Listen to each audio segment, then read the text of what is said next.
আসসালামু আলাইকুম। সবাই কেমন আছেন? অনেক দিন পর বলতে গেলে ভিডিও নিয়ে আসলাম। অনেক সময় ব্যস্ততার কারণে আসলে ভিডিও করা হয় না।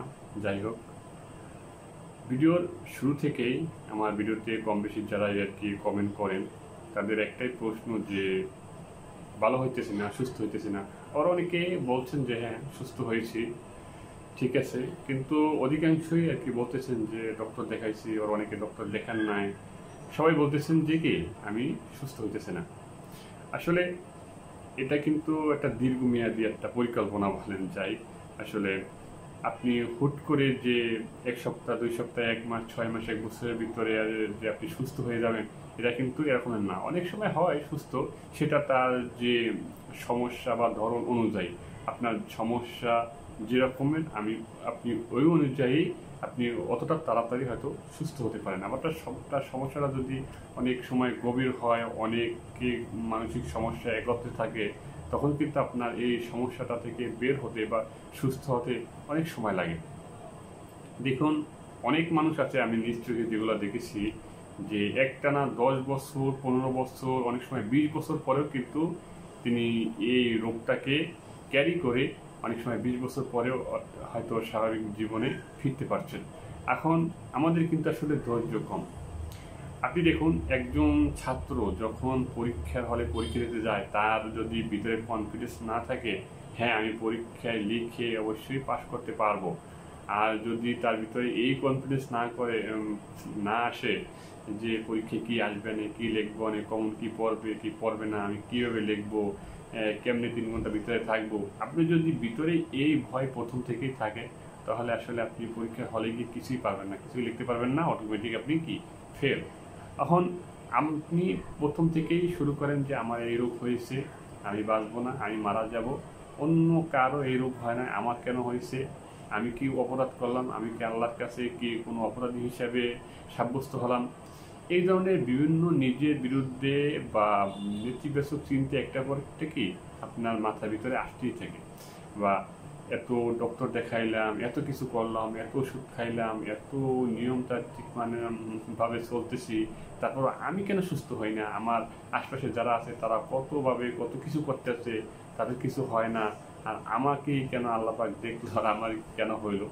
আসলে অসুস্থতা, রোগ ব্যাধি কার কখন কীভাবে আসবে সেটা আপনিও জানি না, আমিও জানি না। হ্যাঁ, কিছু আছে নিজেদের অভ্যাসগত কারণে অনেক সময় হয়, আবার কিছু আছে এমনিতেই এটা হয়ে থাকে। অনেক আছে এই মানসিক সমস্যাটা বংশগত কারণে হয়, আবার অনেক আছে কোনো মারাত্মক অ্যাক্সিডেন্ট বা কোনো আঘাত পেলে কিন্তু এটা হয়ে থাকে। এখন আপনার যে সমস্যাটার গভীরতা কত, আপনার সমস্যাটা কী ধরনের, এইটা বুঝে কিন্তু আপনার ট্রিটমেন্ট নিতে হবে, আর ওই অনুযায়ী কিন্তু আপনি সুস্থ হতে পারবেন। এখন আপনি ট্রিটমেন্ট নিলেন ২ সপ্তাহ, ১ মাস, ৬ মাস পর যদি বলেন ভাই আমি সুস্থ হইতেছি না, আমি কেন সুস্থ হইতেছি না, আমি ওষুধ খাইতেছি, সব ফলো করতেছি, তবু কেন সুস্থ হই না। এখন আপনি ওষুধও খান, ফলো করেন, আবার নিজে নিজে বলেন যে আমি সুস্থ হই না, আপনি মনে করবেন হ্যাঁ আমি সুস্থ আছি, আমার কোনো সমস্যা নেই। আপনার যদি একটা সমস্যা থাকে, তাহলে ভাই আপনি ওটা মেনে নেন যে হ্যাঁ আমার এই সমস্যাটা আছে, আমি এইটা মেনে আমি সারা জীবন বাঁচতে চাই, আমার মৃত্যুর আগ পর্যন্ত আমার যদি এরকম থাকে কোনো সমস্যা নাই। আমি এটাকে আপনি নিজে এটা শরীরের সাথে অ্যাডজাস্ট করে নেন, স্বাভাবিকভাবে নেন।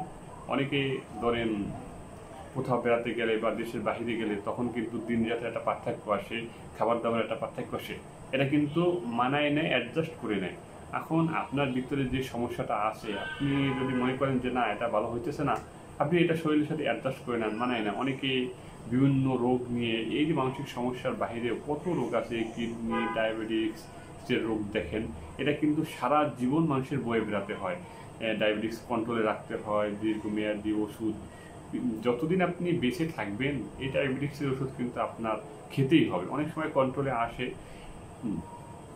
কিন্তু এটা কিন্তু মেনে নিতে হবে। এখন ডায়াবেটিক্সের রোগী যদি বলে যে আমার এই রোগ কেন হইলো, আরও আশপাশে যারা আছে তারা কিন্তু এই মোটা, এই খাওয়া দাওয়া করে, তাদের ডায়াবেটিক্স হয় না, আমার ডায়াবেটিক্স হয়ে গেল, আপনার এই ধারণা কিন্তু আসলে আনা যাবে না। হ্যাঁ, আল্লাহ পাক আপনাকে দিয়েছে বা যে কোনো কারণে হয়েছে, নিজের অভ্যাসের কারণে হয়েছে, ঠিক আছে, আপনি এটা মেনে নেন আর ওষুধ খেতে থাকেন, একসময় এটা ঠিক হয়ে যাবে।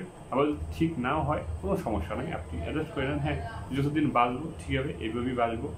আর আপনি আপনার স্বাভাবিক কাজগুলো কি চালিয়ে যাবেন। এখন আমরা কি ভাই একটা চকলেট কিছু 1 মিনিট না চুষে কিছু চাবিয়ে খেয়ে ফেলি, আমরা হইলে ধৈর্য হারা পাবলিক। আপনার সমস্যাটা হয়েছে, আপনি এটা সঠিকভাবে চিকিৎসা নেন, ডক্টরের কাছে যান, তার কাছে আপনার সমস্যাটা খুলে বলুন, ওষুধ খান। অনেক সময় আছে ডক্টরের কাছে সব কিছু বলে, ডক্টর ট্রিটমেন্ট ওষুধ কিছু দেয়, কিন্তু তারপরে তাকে 1 মাস পরে যেতে পারে বা 2 মাস পরে যেতে পারে, কিন্তু কী করে বাড়ি এসে গবেষণা করে ওষুধ কোনটায় কী কাজ করে এগুলা সার্চ করে দেখে। ঘরে ঘরে ডাক্তার, আগেও আমি ভিডিওতে বলছি, এই ওষুধ খাওয়া বন্ধ করে দেয়, সে অন্য জিনিস ফলো করে, অথবা ওষুধ 1 মাস খেয়ে পরবর্তীতে আর খায় না।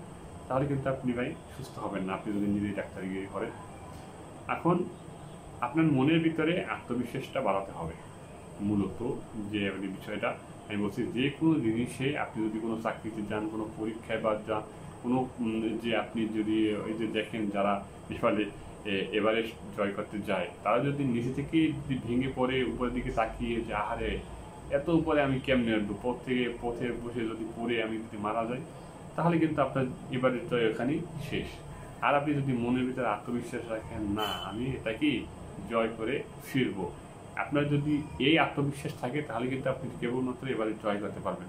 এই এবারে জয় করার মতোই কিন্তু আপনার এই যে রোগটা, আপনার মনের ভিতরে আত্মবিশ্বাস থাকতে হবে, হ্যাঁ আমি সুস্থ হব, আমার কোনো সমস্যা নেই। আপনার যে কোনো মানসিক সমস্যা থাকে, আপনি আপনার panic disorder, panic attack, schizophrenia, OCD, আপনি যেটাই বলুন, অনেকের কিন্তু একসাথে এগুলো একত্রে সবার শরীরে থাকে। আবার অনেকের কিছু কিছু ক্ষেত্রে অনেক সময় কারো সিজোফ্রেনিয়া থাকে, অনেকের আছে ওসিডি থাকে, অনেকের আছে প্যানিক ডিসঅর্ডার থাকে, ভিন্ন ভিন্ন থাকে। আবার কি একটা থেকে সুস্থ হওয়ার পর কিন্তু আর একটা চলে আসে। ধরেন আপনার শুরু থেকে প্যানিক ডিসঅর্ডার ছিল, এরপর কিন্তু ওসিডির সমস্যা কি আপনার শরীরে এসে পড়েছে। এর কিন্তু ধৈর্য হারা হওয়া যাবে না, এ থেকে খারাপ মনোভাব নেওয়া যাবে না। এটা অটোমেটিক একটার পর একটা কনভার্ট হয়, অটোমেটিক আবার এটা কি সুস্থ হয়ে যাবেন আপনি যদি আপনার নিয়ম নীতি ফলো করেন, ডক্টর দেখান, মনের ভিতরে কি আত্মবিশ্বাসটা রাখেন। তাহলে যারাই কমেন্ট করেন ভাই, আপনাদের উদ্দেশ্যে আমার একটাই কথা, আপনার ধৈর্য হারা হবেন না। আমি প্রথম যখন অবস্থায় যে ছিলাম মানসিক সমস্যায়, তখন কিন্তু এইরকম একটা সাজেশন বা এই রকমের কোনো সাজেশনই বা কারোর কাছ থেকে কোনো পরামর্শ পাইনি। এক প্রকার আমি অনেকভাবে ভেঙে পড়ছিলাম। যাই হোক, আপনারা আমার সাথে অনেক সময় ফোন দিয়ে অনেক কথা বলেন, আমি কিন্তু আসলে আপনাদের এই ফোনের সাপোর্টটাও দিই যে হ্যাঁ আমার দ্বারা আমার কথায় যদি কেউ সুস্থ হতে পারে, সমস্যা কী।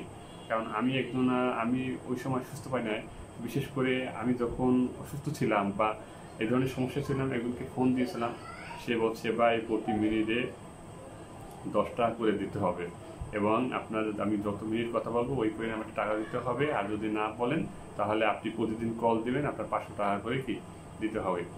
আসলে এই ধরনের মানুষই কিন্তু ছিল। কিন্তু আমি যারাই আমার সাথে ফোন করেন, আমি তাদেরকে যেই পজিটিভ কথাবার্তা বা যেই সাজেশন দেওয়ার কথা কিন্তু আমি সেটা দিতেছি।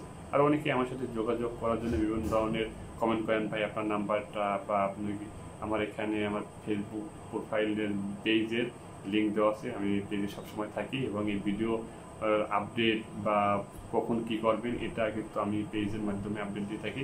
আপনারা আমার পেজের সাথে ফলো দিয়ে অ্যাক্টিভ থাকতে পারেন। আর এবং ভিডিওর যে ডিসক্রিপশন অ্যাবাউট, এখানে কিন্তু আমার নম্বর, ইমেল সব কিছু দেওয়া আছে, আপনারা এখান থেকে আমার সাথে যোগাযোগ করতে পারেন।